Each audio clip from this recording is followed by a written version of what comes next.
The crystal chandeliers above the ballroom glittered like frozen stars, scattering light across gowns worth more than houses and tuxedos stitched by European masters.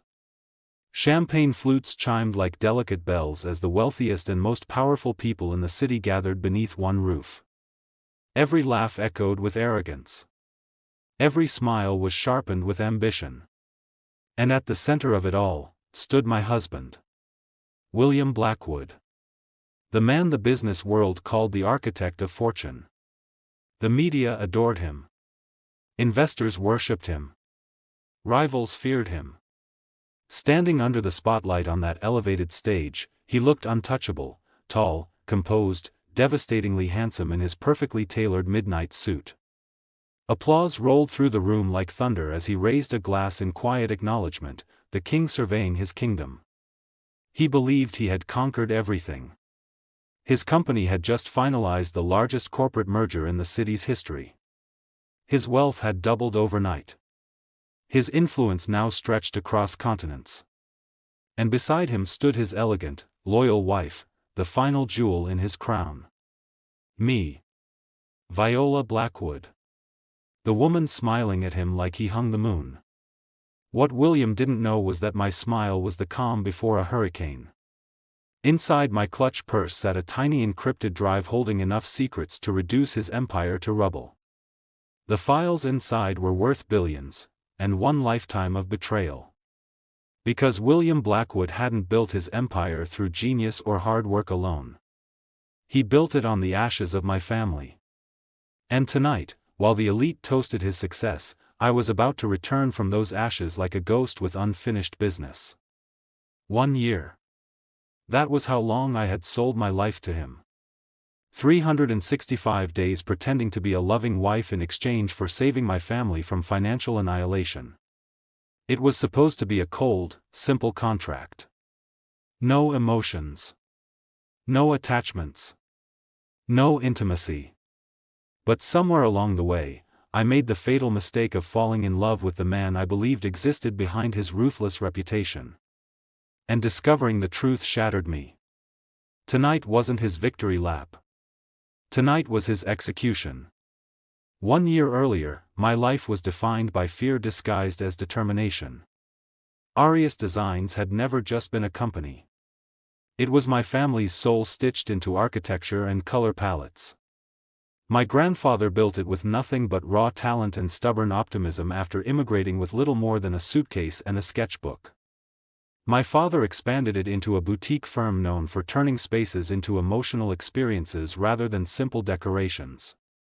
We weren't the biggest firm in the city. But we were respected. Or at least, we used to be. The collapse began slowly, like termites eating away at a foundation nobody could see. First, one of our biggest corporate clients abruptly canceled a multi-million-dollar contract just days before construction began. The penalty fees alone nearly crippled us.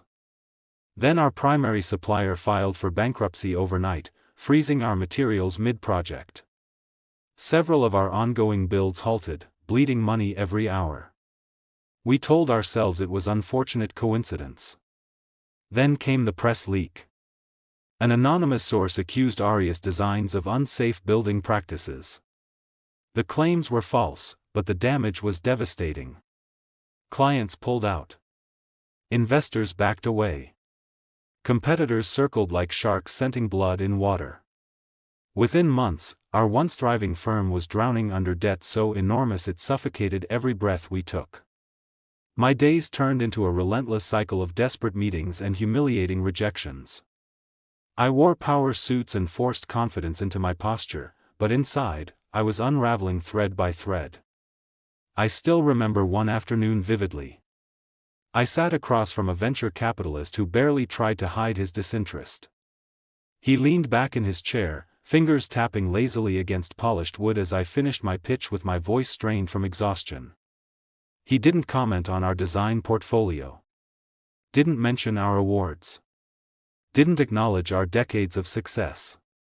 Instead, he smirked and said, "You're passionate, Miss Arias. But passion doesn't fix sinking ships." The meeting ended 3 minutes later. I cried in the elevator.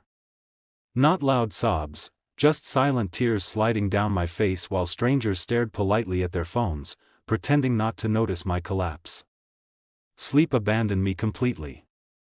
I lay awake night after night staring at my bedroom ceiling while numbers flashed behind my eyelids like warnings carved in neon. The debt. The lawsuits. The employees who trusted us with their livelihoods. And worst of all, my parents. My father aged 10 years in 6 months. The confident man who once commanded boardrooms now stared at financial reports like they were death sentences. My mother, who always filled our home with laughter and warm meals, developed stress migraines that left her bedridden for days. I was their only daughter. And I was failing them. Then William Blackwood called. The irony almost made me reject the call outright. 6 months earlier, I had pitched Arias Designs to Blackwood Enterprises in a desperate attempt to secure partnership funding. I still remembered that meeting like it had been carved into my bones. William sat at the head of an impossibly long glass table inside his towering corporate headquarters. Floor-to-ceiling windows behind him framed the city skyline like a throne room overlooking his empire. He barely spoke throughout my presentation. He simply watched with eyes so calculating they made me feel like he was dissecting me instead of my proposal. When I finished, breathless and hopeful, he folded his hands and said one word. No. Not cruel. Not angry. Just final. So when his name illuminated my phone screen months later, my instinct was to let it ring until silence swallowed it. But desperation is louder than pride. I answered. Miss Arias, his voice flowed through the receiver, smooth, deep, commanding. I believe we have unfinished business. He requested a meeting. Immediately. When I walked into that same boardroom the next morning, my nerves tangled like barbed wire in my stomach. This time there was no presentation setup. No assistants. No board members. Just him. And a single thick folder placed between us like an offering, or a threat. I have a proposition, he said calmly, studying me with unsettling intensity. I crossed my arms, bracing myself. I'm listening. I'm finalizing a corporate acquisition worth several $1 billion, he began. However, my board believes my bachelor lifestyle undermines investor confidence. They want stability. Tradition. A family image. I blinked slowly, unsure where this conversation was leading. He slid the folder toward me. This is a marriage contract. For a moment, I thought I misheard him. A brittle laugh escaped my throat. You want to hire a wife? I want to enter a mutually beneficial business arrangement, he corrected, his tone perfectly composed.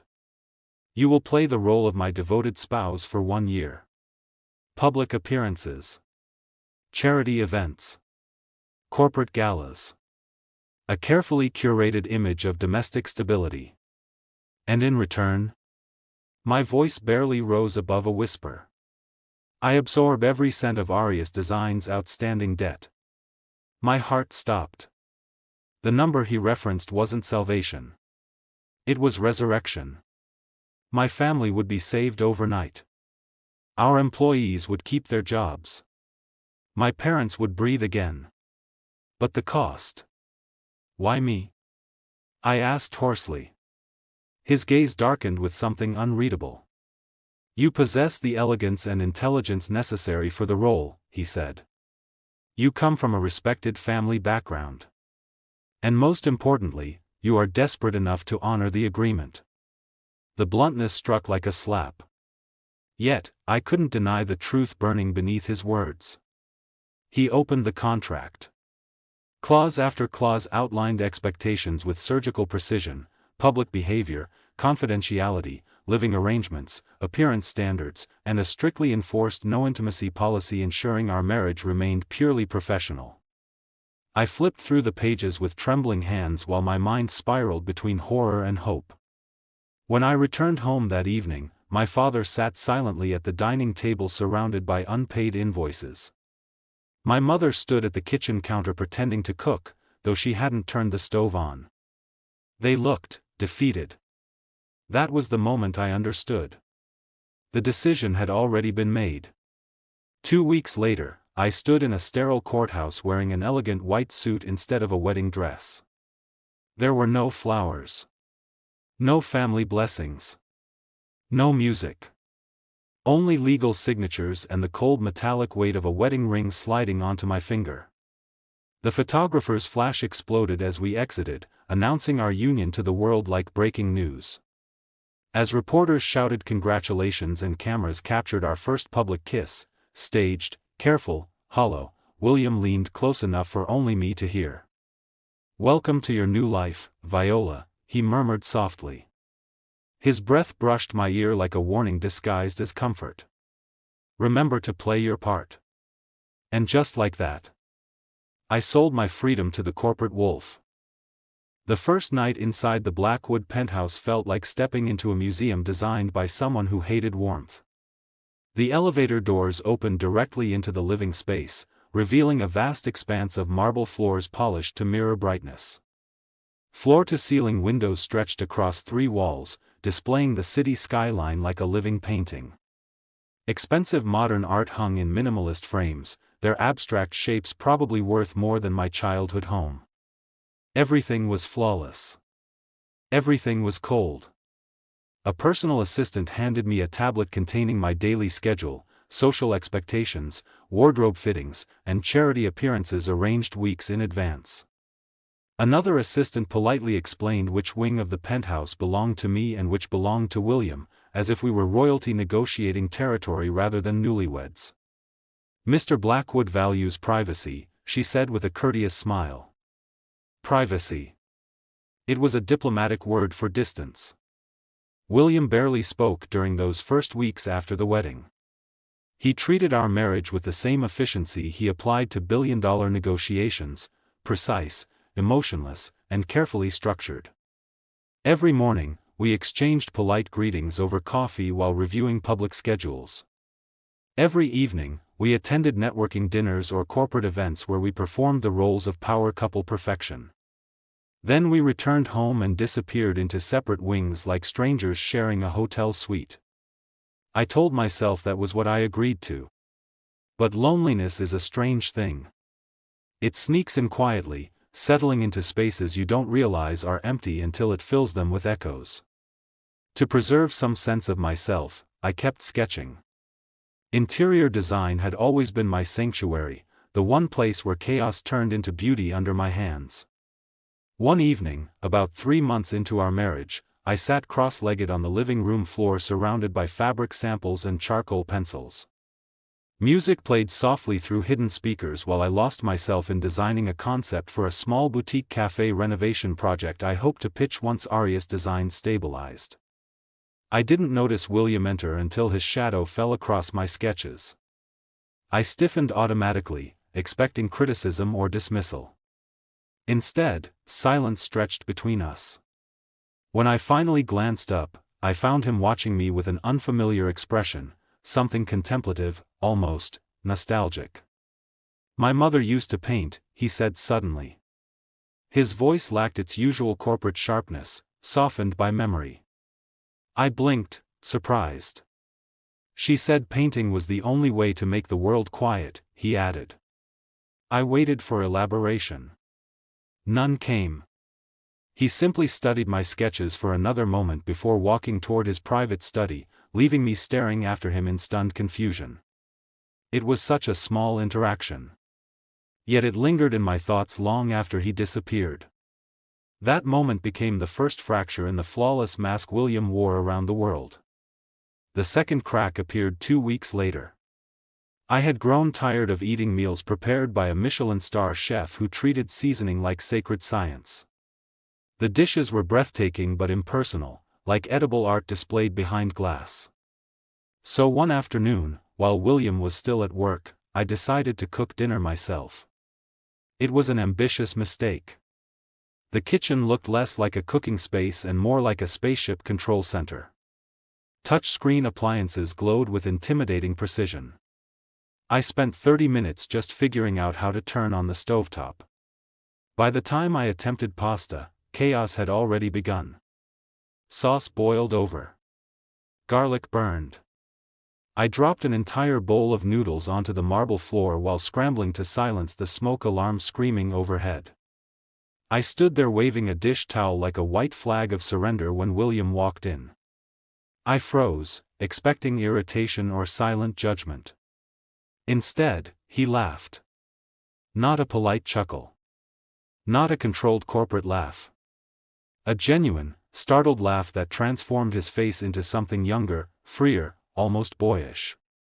It startled me more than the alarm.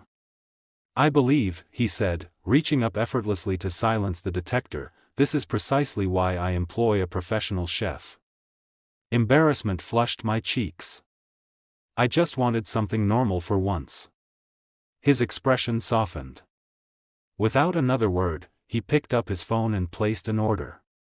20 minutes later, pizza boxes arrived from a tiny neighborhood restaurant I mentioned once during an interview with a lifestyle magazine. I hadn't even realized he remembered. We sat on the living room floor eating greasy slices while city lights glittered beyond the glass walls like constellations fallen onto Earth. For the first time, we spoke like two human beings instead of business partners. I told him stories about helping my grandfather pick fabric samples as a child, about learning design principles by watching my father transform empty rooms into living memories. He listened. Not politely. Not distractedly. He listened with quiet intensity, occasionally asking questions that revealed genuine interest rather than rehearsed courtesy. In return, he shared fragments of his childhood, growing up in poverty, watching his mother work multiple jobs, witnessing financial instability carve fear into their daily survival. He spoke about his obsession with control, his relentless drive to build security strong enough to never collapse again. That night, as he stood to leave, I caught myself noticing the way the city lights reflected in his eyes. The way exhaustion softened his otherwise intimidating presence. And something fragile shifted inside me. Months passed, and the lines between contract and companionship blurred. Publicly, we perfected the image of an inseparable power couple. Privately, subtle gestures replaced scripted politeness. He began bringing me coffee exactly how I liked it, 2 sugars, no milk, without ever mentioning it. At crowded events, his hand rested lightly at the small of my back, guiding me through social circles with protective instinct that felt suspiciously natural rather than strategic.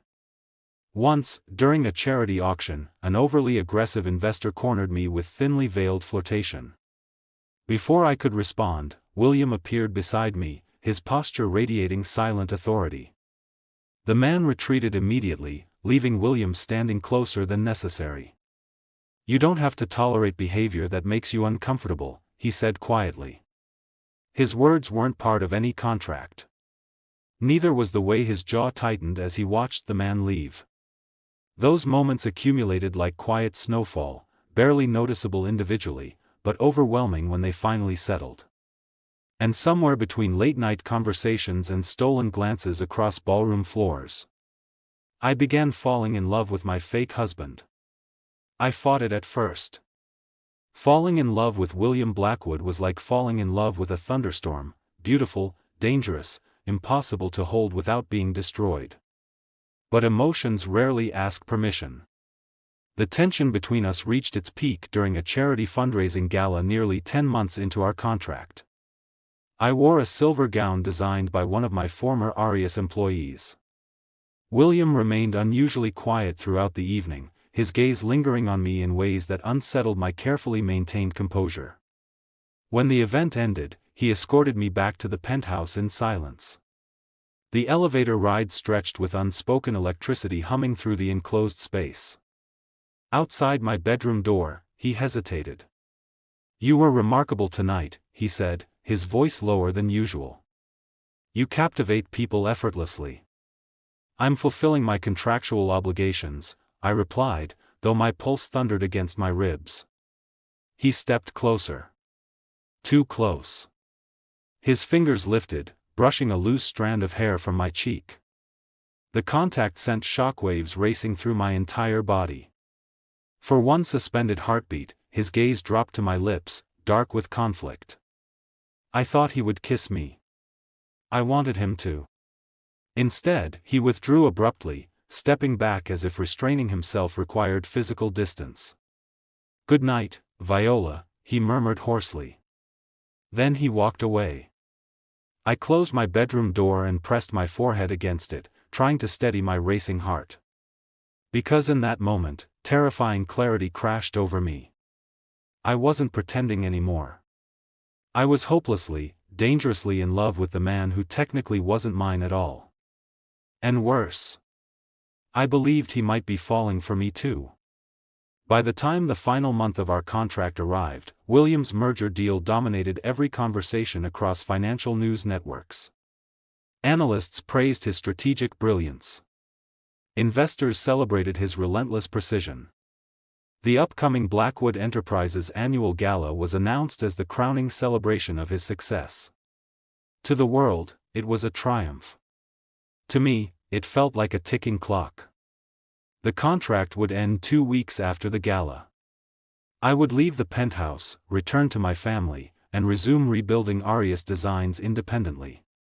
I should have felt relieved.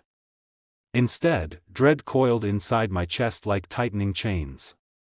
Because somewhere between staged smiles and genuine laughter, William had become home. And I wasn't ready to leave.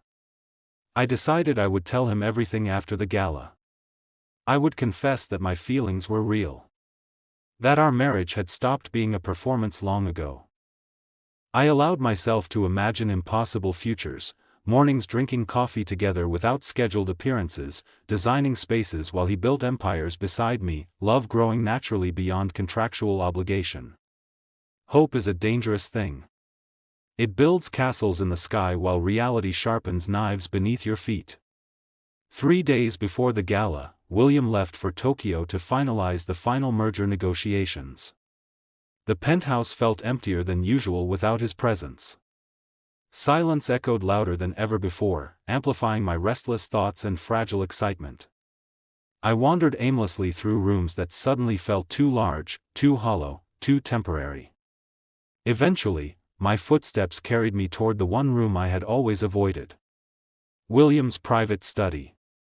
I paused outside the door, my hand hovering over the handle while unease whispered through my instincts. But curiosity, and love, pushed me forward. I opened the door slowly, stepping inside the room that held secrets capable of destroying everything I believed about the man I was ready to give my heart to. I had no idea. I was about to discover the blueprint of my own devastation.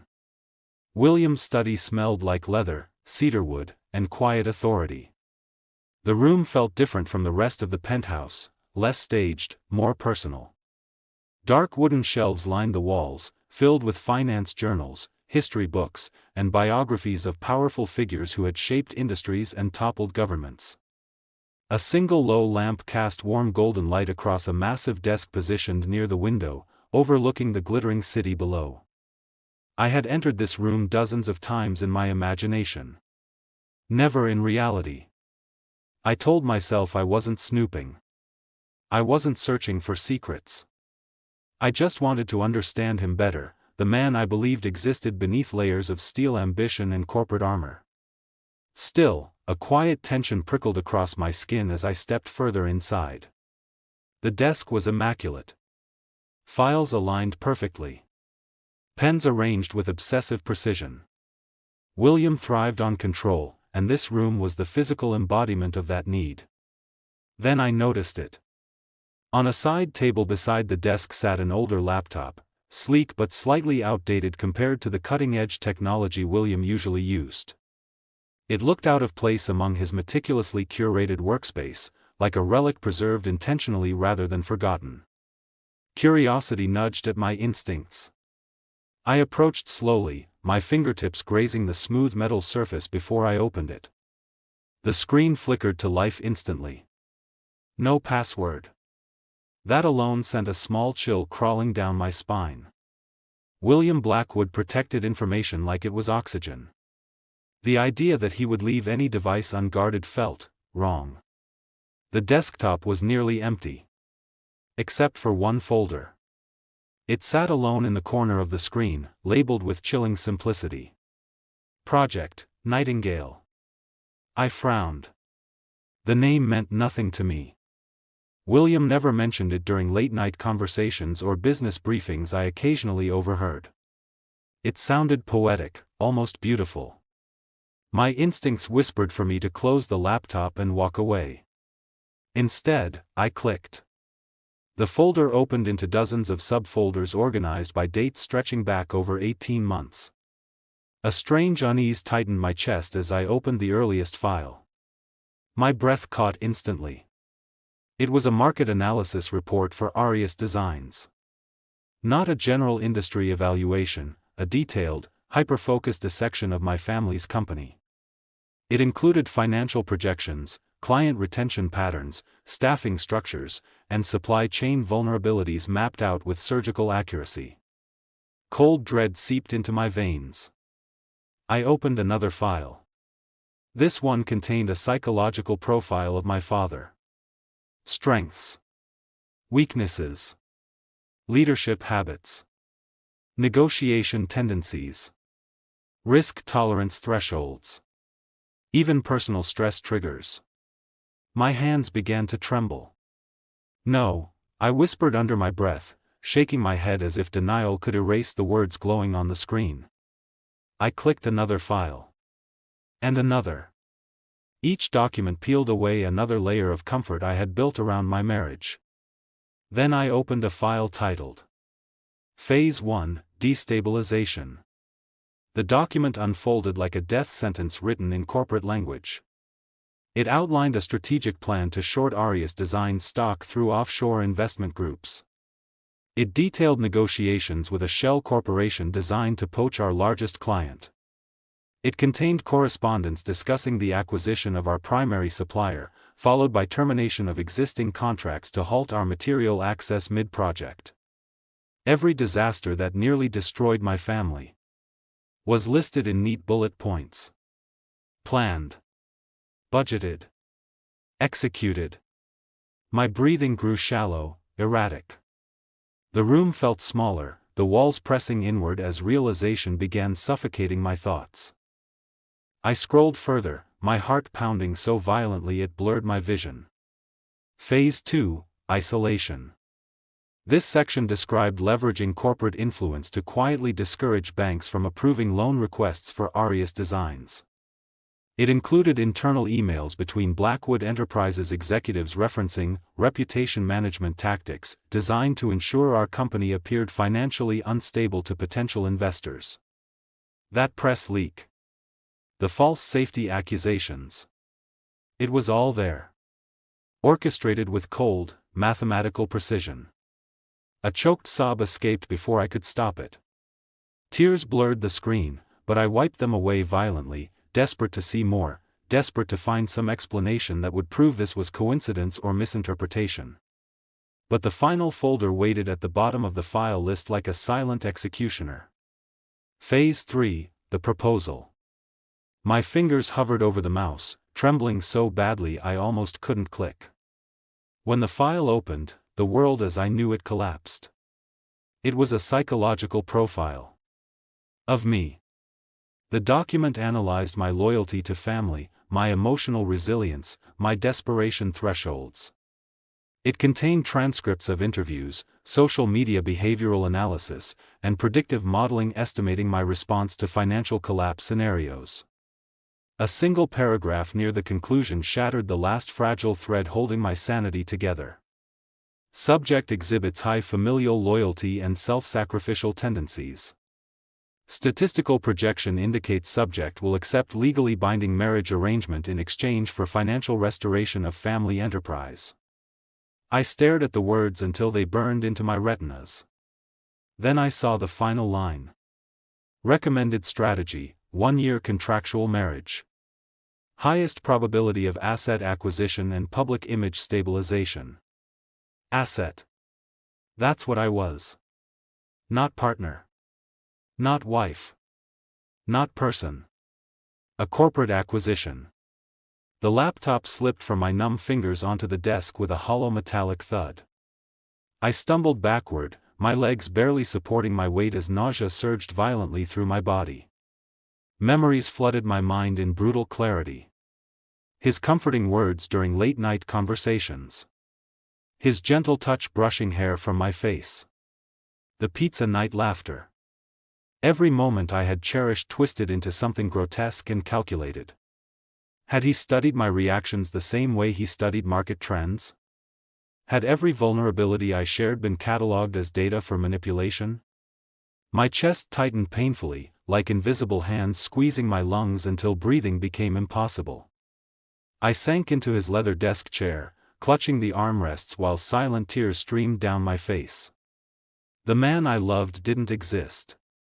He was an illusion crafted by a master strategist who dismantled my entire life just to secure a convenient wife for a corporate merger. Hours passed unnoticed while I sat frozen in his study, illuminated only by city lights and the cold glow of betrayal flickering across the laptop screen. Eventually, the tears stopped. Not because the pain faded. Because something inside me hardened into something sharper. Colder. Stronger. Rage replaced heartbreak like steel replacing shattered glass. William Blackwood thought he had broken me. He believed he orchestrated every aspect of my life with flawless precision. He underestimated one variable. He never planned for what would happen if his pawn learned the entire strategy. Slowly, deliberately, I wiped my face and straightened my posture. My reflection in the dark window barely resembled the hopeful woman who entered this room hours earlier. My eyes looked darker, emptier, focused with terrifying clarity. He wanted a performance. I would give him the greatest performance of his life. I retrieved a hidden encrypted drive from my purse, one I originally purchased to store Arias Design's recovery plans. With mechanical precision, I began copying every file from Project Nightingale onto the drive, organizing evidence carefully, methodically, ensuring nothing could be erased or disputed later. Each document transferred felt like loading ammunition into a weapon forged from betrayal. By the time the last file completed, dawn had begun painting faint gray streaks across the horizon. Birds chirped faintly outside, announcing morning like the world hadn't just collapsed around me. I closed the laptop gently, almost respectfully. Then I whispered to the empty room, my voice steady and hollow. "You taught me everything about strategy, William." I slipped the drive back into my purse. "And now I'm going to use it against you." He thought he had broken me. He thought he'd bought my silence. What he really did was forge me into the weapon that would bring him down. If you believe betrayal should never go unpunished and that a woman's strength is most powerful when it's underestimated, go ahead and like this video and subscribe. You won't want to miss what happens when the puppet cuts her own strings. For the next 3 days, I performed flawlessly.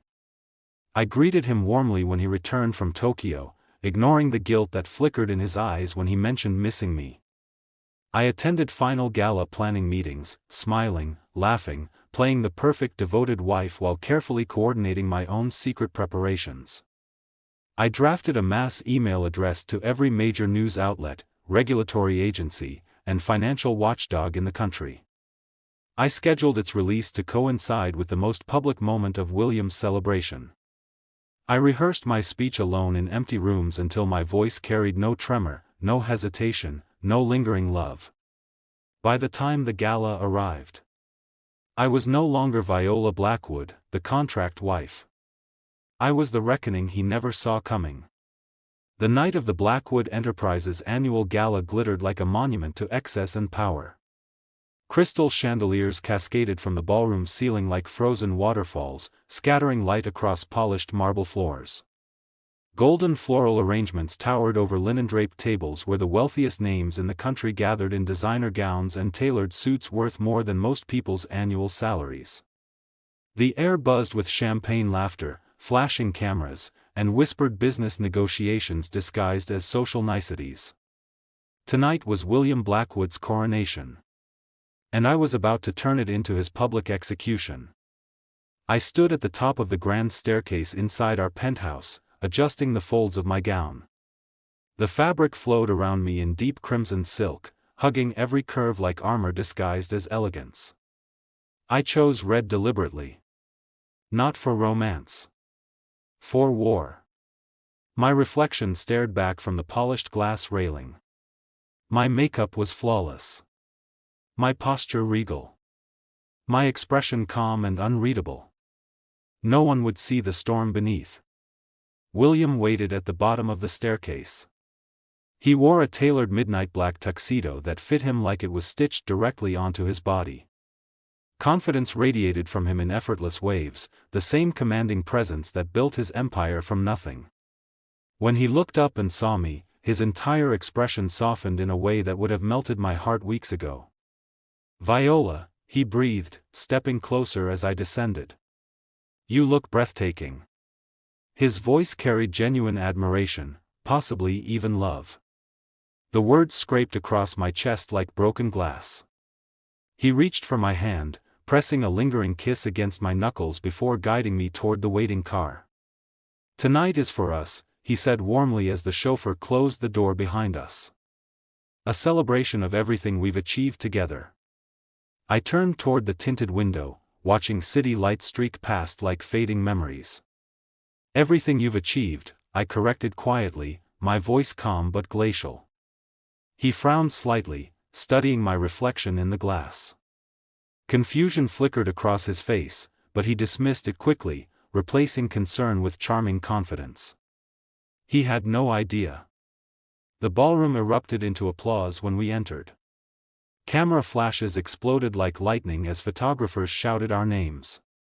William wrapped an arm around my waist, pulling me against his side in a perfectly practiced gesture that once made me feel protected. Now it felt like a chain. For hours, I performed flawlessly. I smiled at investors. Complimented political figures. Accepted congratulations from corporate partners praising our fairy tale marriage and unbreakable partnership. William never left my side, his pride in me obvious as he introduced me repeatedly as his greatest personal victory. Every word felt like poison dripping slowly through my bloodstream. Inside my clutch purse, the encrypted drive pressed against my palm like a silent promise. My phone screen remained dark, but the email draft sat waiting with hundreds of attachments, evidence capable of destroying everything William spent his life building. I checked the time repeatedly. Counting down. Waiting. Finally, the lights dimmed. The orchestra faded into silence as attention shifted toward the stage positioned beneath the grand chandelier. William squeezed my hand reassuringly before releasing it and stepping forward to thunderous applause. He looked magnificent beneath the spotlight, tall, composed, untouchable. The crowd adored him. Investors admired him. Employees worshipped him. He truly believed this was the pinnacle of his success. "Thank you all for joining us tonight," William began, his voice rich with commanding confidence. "This evening marks more than the completion of a historic merger. It represents the triumph of vision, determination, and legacy." The audience listened with rapt admiration. He spoke eloquently about corporate growth, economic impact, and innovation. Every word flowed with practiced perfection. Then his tone softened, his gaze sweeping across the crowd until it landed on me. "But none of this would have been possible without the unwavering support of my incredible wife," he continued, his voice lowering with emotional warmth. "Viola has been my strength, my inspiration, and my guiding light throughout this journey." Applause erupted again. "Please," he said, extending his hand toward me. "Join me on stage, my love." The final cue. My heart beat steadily, not with fear, but with devastating clarity. I walked forward through the parted crowd, crimson silk trailing behind me like spilled blood. Conversations hushed as I climbed the stage stairs, each step echoing with irreversible finality. William handed me the microphone with proud affection. His fingers brushed mine gently, lingering just slightly longer than necessary. He smiled at me with trust. It nearly broke me. Nearly. I turned toward the audience, raising the microphone as hundreds of powerful eyes watched with eager anticipation. Behind me, my thumb hovered over my phone screen inside my clutch. One press. One irreversible decision. I pressed send. Phones across the ballroom buzzed simultaneously like an electronic storm awakening. I inhaled slowly. William speaks of legacy, I began, my voice ringing through the silent ballroom with crystal clarity. So tonight, I'd like to speak about legacy as well. Confusion rippled across the crowd. William shifted slightly beside me, his smile tightening with uncertainty. My family built a company called Arias Designs, I continued steadily. For decades, we created spaces filled with warmth, creativity, and community. Many of you remember it as a thriving boutique design firm. Recognition flickered across several faces. But recently, I continued, Arias Designs suffered what appeared to be catastrophic bad luck. Contracts vanished. Suppliers collapsed.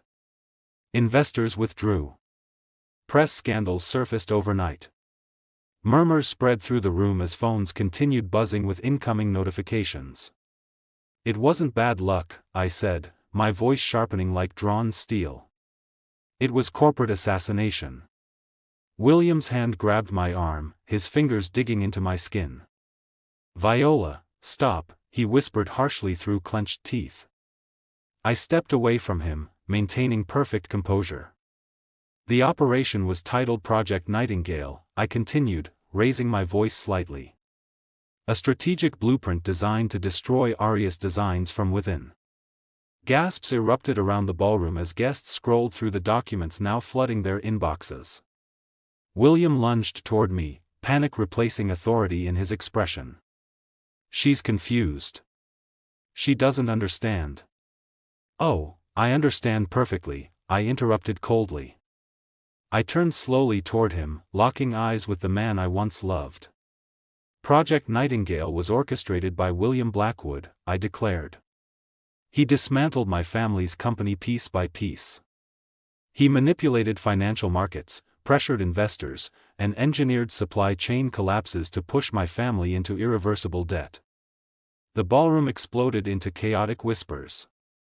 And once my family was desperate enough, I continued, my voice unwavering, he offered himself as our savior, in exchange for a one-year marriage contract designed to stabilize his public image during this very merger. Complete silence fell as the final truth echoed through the chandelier-lit ballroom. The asset he sought to acquire, I said slowly, my gaze never leaving William's horrified face, was me. His composure shattered completely. You don't know what you're talking about, he shouted, desperation cracking his usually flawless control. I tilted my head slightly, almost pitying. I believe everyone here has just received extensive documentation proving otherwise, I replied calmly. All around us, glowing phone screens illuminated shocked expressions as guests skimmed through detailed files exposing William's corporate sabotage. His empire collapsed in real time before thousands of witnesses. You built your success on lies, I whispered, stepping closer so only he could hear. You destroyed my family, manipulated my love, and treated my life like a transaction. His eyes glistened with something raw, regret, fear, maybe even genuine heartbreak. Viola, please, he murmured, reaching toward me with trembling desperation. For a single fragile second, I remembered the man who shared pizza on the living room floor. Then I remembered the laptop screen. And I slapped him. The sound cracked through the ballroom like thunder splitting the sky. Sharp. Precise. Final. William staggered sideways, stunned, his hand rising slowly to his reddening cheek as cameras captured every second. The crowd stood frozen, shocked into breathless silence. That, I said calmly, lowering the microphone, was for my family. I placed the microphone back into its stand with deliberate elegance. Then I turned and walked off the stage. The fallout was immediate and catastrophic.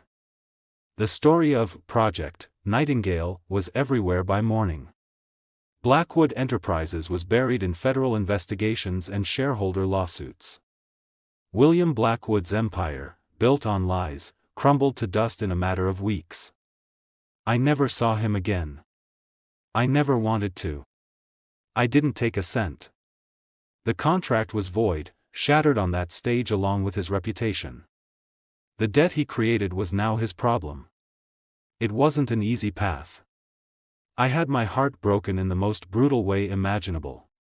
But in losing everything, I found the only thing that really mattered: myself. My strength, my resilience, my integrity. 6 months later, I stood in front of a small, sunlit storefront. The sign above the door was simple, painted in a deep, hopeful blue. It read, "Phoenix Designs." I had started over, with a small loan from a family friend who believed in me and a handful of loyal employees who came back.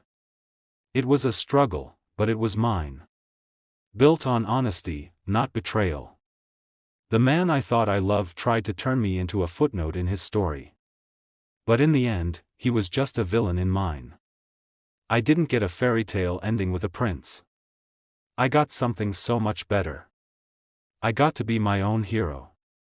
And that's a legacy no one can ever take from me. Thank you for watching.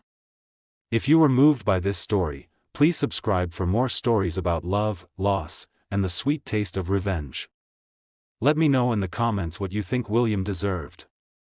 Until next time, remember to be your own hero.